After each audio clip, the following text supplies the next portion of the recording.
Ben, bonsoir. Les plus récents documents que nous offre Environnement Canada nous le disent. Il y a un bulletin qui s'entame sur des menaces d'orages violents et de tornades. Une alerte de tornade, oui, pour toute la région, là, Abitibi et Témiscamingue. Veille d'orages violents qui est également en vigueur partout, ce qui fait craindre des conditions météorologiques difficiles. Vous voyez les images à Rimini, un début de tornade qui a été capté par une de nos téléspectatrices. De très fortes rafales de vent, de la grêle dommageable et de la pluie abondante pourrait être attendue. On y revient tantôt.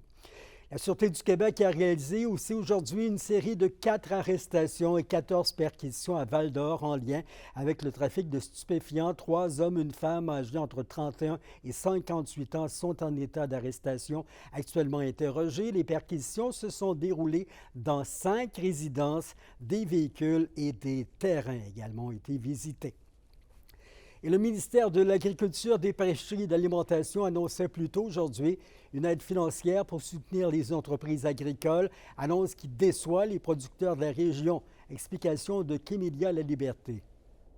Une aide financière totalisant 1,6 million de dollars, c'est ce que vont recevoir les entreprises agricoles des MRC de l'Abitibi, de l'Abitibi-Ouest et de Rouyn-Noranda. Le montant annoncé par le MAPAC, qui découle d'une enveloppe de 200 millions de dollars, ne semble pas du tout être à la hauteur des attentes des producteurs locaux. Moi, je ne suis pas satisfait là, de cette entente-là. Là. La demande à la base était au minimum 3,8 millions, ce qu'on avait besoin pour la région. Il y en a qui vont être déçus. Là. Il y a quand même, vu que c'est une initiative c'est ministériel, il y a quand même un plafond à 50 000 par entreprise. Fait que des gros producteurs vont être quand même déçus. Là. Peut-être les plus petits producteurs, c'est certains vont trouver un peu le compte, là, mais au niveau des pertes, là, c'était supérieur à ça. Selon le programme annoncé, les agriculteurs vont recevoir 150 dollars par vache, un montant qui ne couvre qu'une petite partie des dépenses, selon le copropriétaire de la ferme La Fontaine-Noël en Abitibi-Ouest. Ça représente à peu près l'équivalent de 2 balles de foin qu'on a acheté cet hiver avec du transport. C'est des montants minimum. Puis, mais ce qu'on se rend compte aussi, c'est qu'il y a un maximum par entreprise. Ce maximum-là va venir vraiment affecter les entreprises qui ont des plus gros troupeaux dans la région. Là. Les exploitants agricoles tentent toujours de se relever de la sécheresse désastreuse qui a touché le territoire l'an dernier. La députée d'Abitibi-Ouest, Suzanne Blais, reconnaît d'ailleurs les difficultés qu'ils ont pu vivre et croit que l'aide annoncée leur sera bénéfique. Je souligne leur grande résilience aux agriculteurs.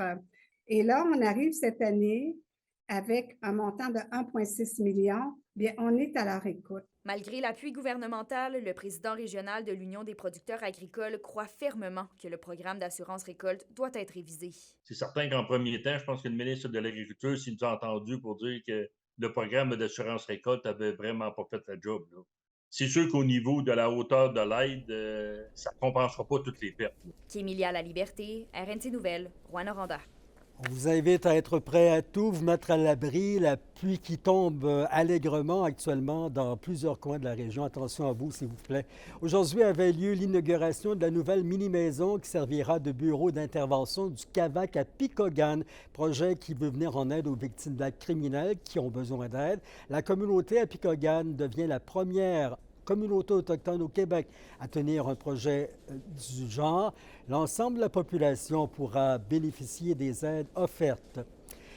Et un plan d'action vient d'être adopté par le Collège des médecins du Québec à la suite d'un rapport déposé par une professeure de l'UQAT en novembre 2022, se basant sur 35 témoignages de femmes autochtones qui avaient subi ou avaient été témoins d'actes menant à la stérilisation au Québec. Le plan d'action du Collège des médecins comprend notamment l'ajout d'un préambule au code déontologique et une formation destinée à ses membres en septembre. Il a été suggéré plutôt d'aller de l'avant vers l'adoption d'un préambule à leur code de déontologie. Donc, un préambule qui allait chapeauter, qui allait colorer l'ensemble des articles de ce code de déontologie-là. Donc, c'est encore plus, ça a encore plus de force, à mon avis.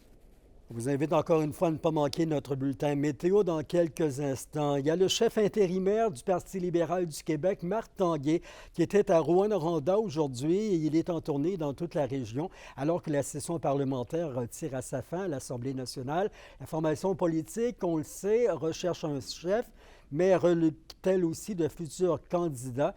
On verra ça. On a parlé à Marc Tanguay aujourd'hui. Qu'est-ce qui vous amène chez nous dans ces jours-ci? Écoutez, ce qui est important, c'est d'être sur le terrain. Au Parti libéral du Québec, nous sommes en train de relancer le parti. Et la relance doit nécessairement passer par toutes les régions du Québec. L'importance, vous dire, de l'Abitibi-Témiscamingue pour le Parti libéral du Québec n'est plus à démontrer. Des députés libéraux élus, là, est-ce que c'est ministrable en Abitibi-Témiscamingue? Ça prend un ministre qui est élu dans la région. C'est inconcevable que vous ayez sur trois comtés représentés par des députés caquistes et que François Legault n'a pas trouvé quelqu'un de suffisamment compétent à son regard à lui pour être ministre régional. Êtes-vous prêt à appuyer la région pour qu'elle puisse profiter de ces minéraux-là et de la filière batterie et de tout le développement qui va avec? Nous avons demandé, entre autres, un BAP générique sur la filière batterie. Et le BAP générique nous permettrait de dire comment on peut faire le maillage avec nos entreprises, nos PME qui peuvent fournir cette filière batterie-là, comment peut-elle s'intégrer? Pour pas que ce soit, puis malheureusement, ça s'enligne comme ça, que ce soit Nordvolt qui arrive, qui prend nos travailleurs de nos PME, prend le 3,7 milliards, prend la ressource et vend des batteries à l'extérieur. Nous, là, on veut de l'avantage de valeur ajoutée, entre autres pour l'Abitibi-Témiscamingue. Vous avez dit de M. Legault, il y a une semaine à mes collègues de la presse, qu'il était fatigué et qu'il cumule les échecs.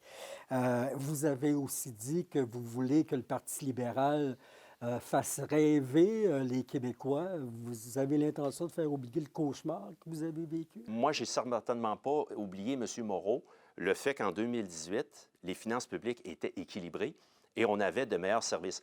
M. Moreau, nommez-moi un seul service public qui, après 6 ans de François Legault, va mieux. Je vous mets au défi.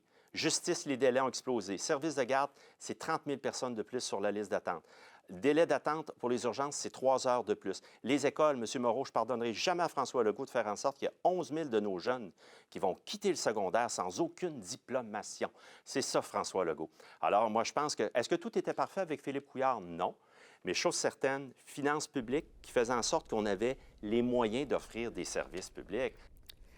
Les 170 travailleurs de l'entreprise Témisco dans la fabrication de remorques de transport n'ont plus de syndicats. Les employés d'usine ont pris eux-mêmes la décision de se désyndicaliser le 3 mai dernier et ont su l'acceptation du ministère du Travail le 28 du même mois. Selon la responsable des relations humaines de la compagnie à Notre-Dame-du-Nord, Mme Caroline Renaud, ils ne ressentaient plus le besoin d'être représentés par la CSN.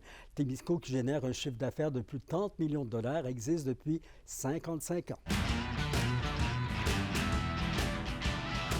Le gala Le Filon d'or s'est tenu hier soir au Théâtre Télébec devant les familles des jeunes hockeyeurs M12 à M18. Gala reconnu des élèves athlètes dans plusieurs catégories, dont le joueur le plus utile à son équipe, le joueur le plus engagé, coup de cœur et l'équipe de l'année. Un prix a été remis à 2 parents bénévoles. L'événement a été organisé par le service culturel à Val-d'Or.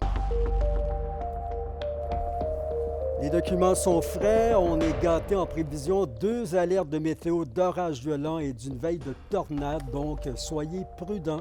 Fortes rafales qui peuvent atteindre 110 km/h. De la grosse grêle, de la grosse pluie, grêle de 4 cm à certains endroits. De la pluie torrentielle de près de 50 mm. En cas de temps violent, soyez prêts. Vous me mettez à l'abri si un phénomène météo s'approche.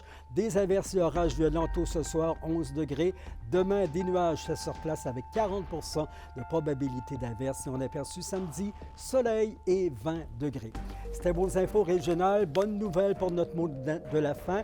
2 mois après avoir été victime d'incendie, le dépanneur reprend ses activités à Quétisakik pour la communauté. D'abord de la vente d'essence et dès mardi prochain, les produits qui sont de retour. Merci d'avoir été là. Soyez extrêmement prudents, s'il vous plaît. Passez malgré tout une belle soirée. Au revoir.